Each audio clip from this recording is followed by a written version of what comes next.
Gus est avec nous, Gus le manipulateur, comme vous pouvez le voir, puisqu'il a des cartes en main qu'il manipule avec dextérité.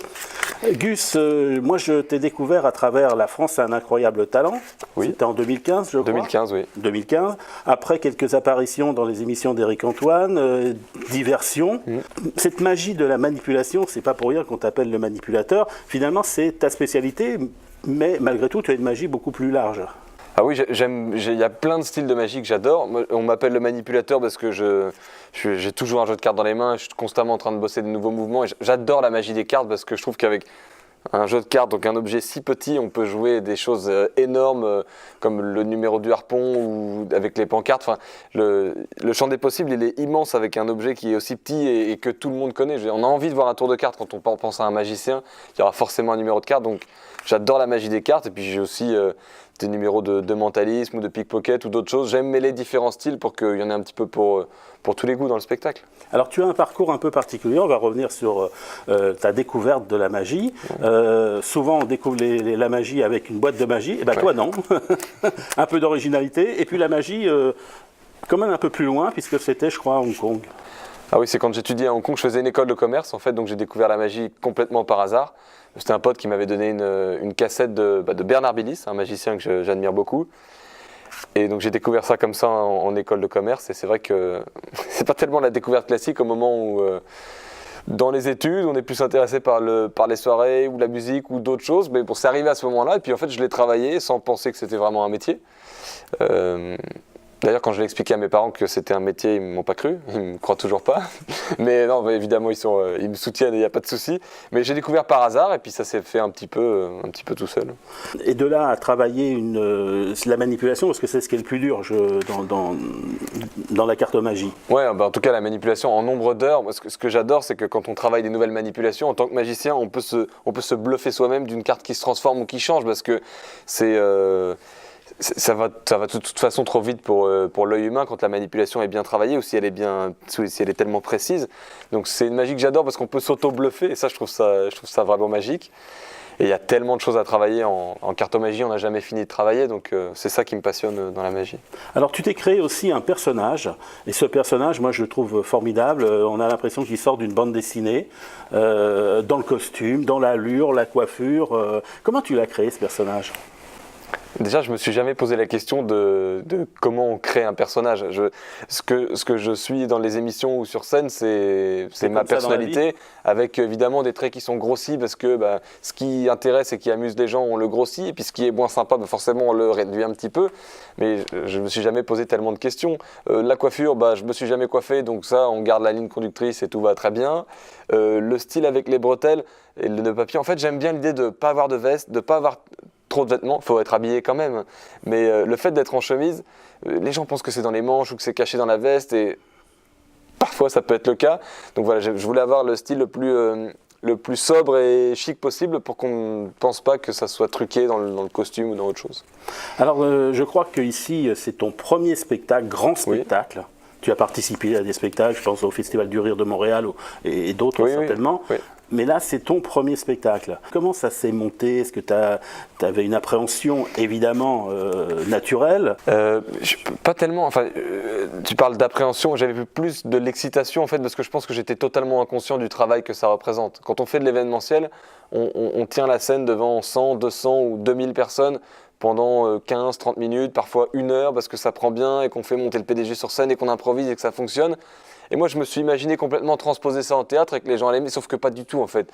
Le théâtre, ça a besoin d'être beaucoup plus écrit, précis, millimétré, avec des top lumières, de l'utilisation de la musique, tout ça. Donc, j'ai vraiment redécouvert le métier en arrivant au théâtre. C'est pas du tout ma formation, j'ai jamais pris de cours de théâtre de ma vie.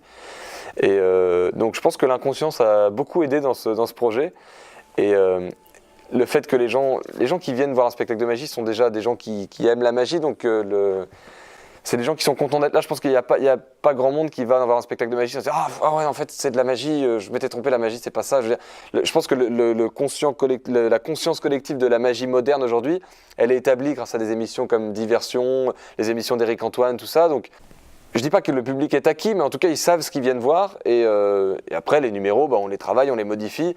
Aujourd'hui, ça fait plus d'1 an que je joue le spectacle et je modifie quasiment au moins un truc par semaine. En ce moment, c'est un truc par jour. C'est un peu dur à suivre pour mon équipe, mais ensemble, on arrive à faire un truc sympa qui nous garde bien frais et excités de jouer le spectacle tous les soirs. Tu as fait un panachage de manipulation, de tours plus classiques.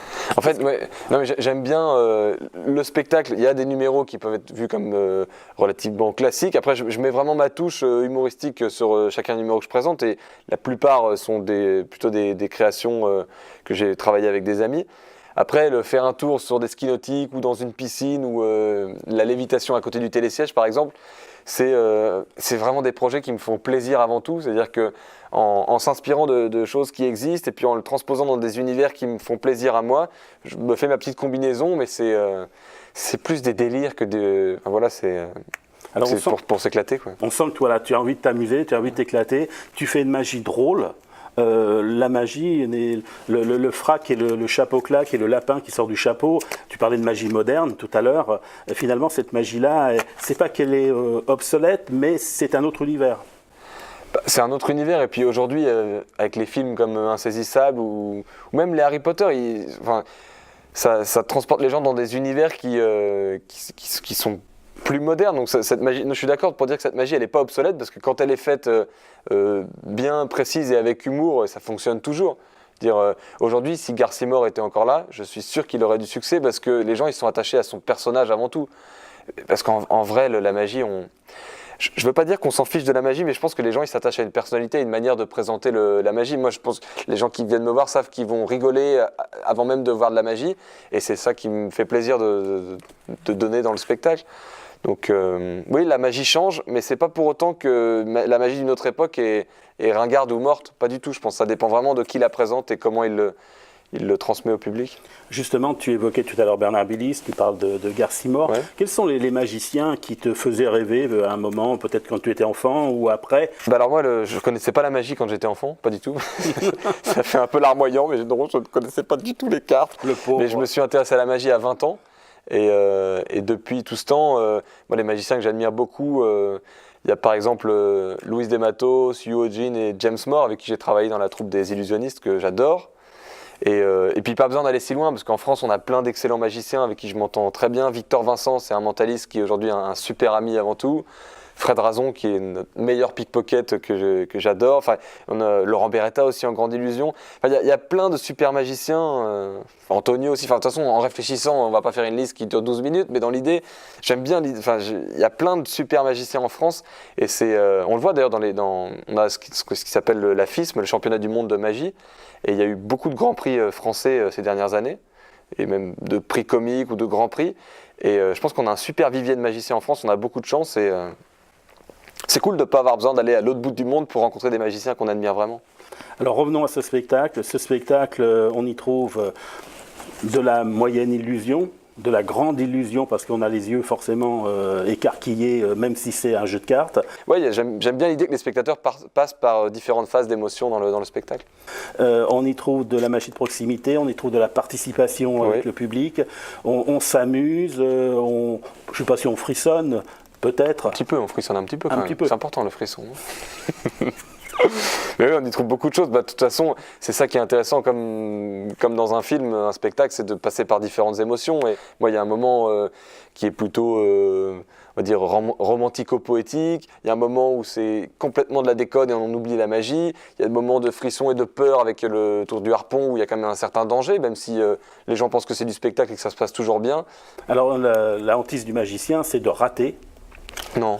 Non. Moi, je pense que c'est pas si grave de rater un tour, parce que un bon magicien qui rate, on le voit pas rater, ou presque jamais. En vrai, quand on monte un spectacle, on a des plans B, C et D, et qui font parfois, je sais pas, c'est comme les grands, on dit parfois les grands cuistots qui font des bêtises et qui trouvent un plat génial. Moi, ça m'est arrivé dans le spectacle de me dire, bon, si ça marche pas comme je veux, je partirai là-dessus. Et tout d'un coup, on improvise, et Lucas, qui est mon régisseur en coulisses, on improvise quelque chose, et on se rend compte que c'est presque mieux, parce que du coup on le vit vraiment sur l'instant, le stress, et on arrive à le monter, ça fonctionne. Donc on fait parfois des belles découvertes en faisant un raté, parce que quand on fait un raté pour nous en plateau, c'est pas forcément un raté pour les gens. Moi, dans mon personnage, il y a tellement de gags et d'humour qu'on sait pas trop si c'est prévu, c'est pas prévu. Tant que les gens passent un bon moment et se marrent, pour moi, il n'y a pas de raté. Gus, merci. Merci à toi. On peut venir t'applaudir pour ce spectacle, bien sûr. Alors, on joue au Studio des Champs-Élysées du mercredi au dimanche. Donc, de mercredi à samedi, c'est à 20h30 et le dimanche, c'est à 16h. Pendant les vacances, on fait des après-midi aussi le samedi. Et on joue ici jusqu'au 4 mai. Donc, voilà. Vous êtes les bienvenus. Et sinon, je crois qu'on reprendra sûrement à Paris en fin d'année. Et la tournée est prévue en 2020. Donc il y a quelques petites dates de tournée cette année, mais la vraie tournée sera en 2020 à partir du mois de janvier. Ok. Eh bien, écoute, je pense que tu as encore un rêve. Ah, j'ai plein de rêves, moi. Oui. Déjà, j'en viens ici au théâtre, donc, mais j'en ai plein. Oui, ça se passe bien sur mes nuages. On est bien. On est bien. Je vous invite à y venir. Merci, Gus, et à très vite. Merci à toi.